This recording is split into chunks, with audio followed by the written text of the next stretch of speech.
విచ్చేసిన ప్రేక్షక దేవుళ్లకు అందరికీ స్వాగతం.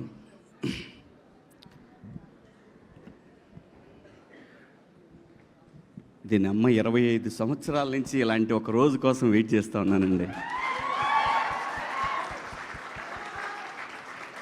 ఎప్పుడు మైక్ తీసుకున్నా మైక్ భయపడేది, ఇప్పుడు నేను భయపడుతున్నాను.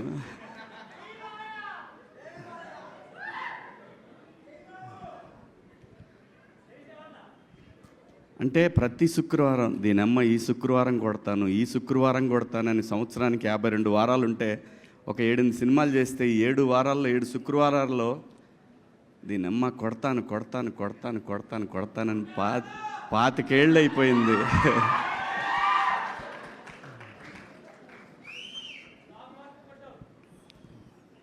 ప్రతి ఆర్టిస్ట్కి ఒక కళ ఉంటుందండి. వాడి గురించి ఆ రోజంతా మాట్లాడుకోవాలా. నాకు వణుకు వస్తుంది. ఫస్ట్ టైం నాకు దీనమ్మ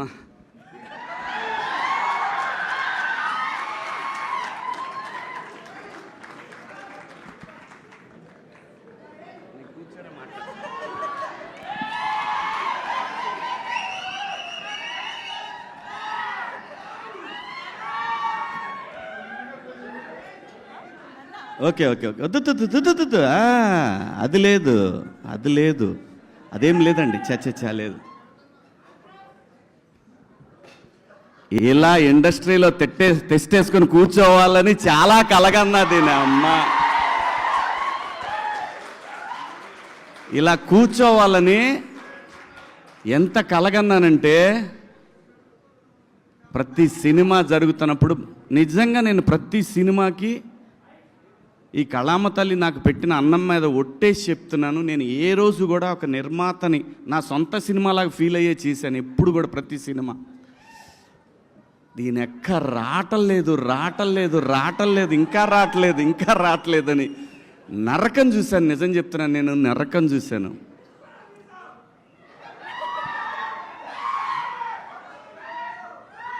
నాకు ఈ సినిమా వచ్చినప్పుడు, ఈ సినిమా కాదు, బిగ్ బాస్ హౌస్ నుంచి వచ్చిన తర్వాత చాలా స్క్రిప్ట్లు విన్నాను.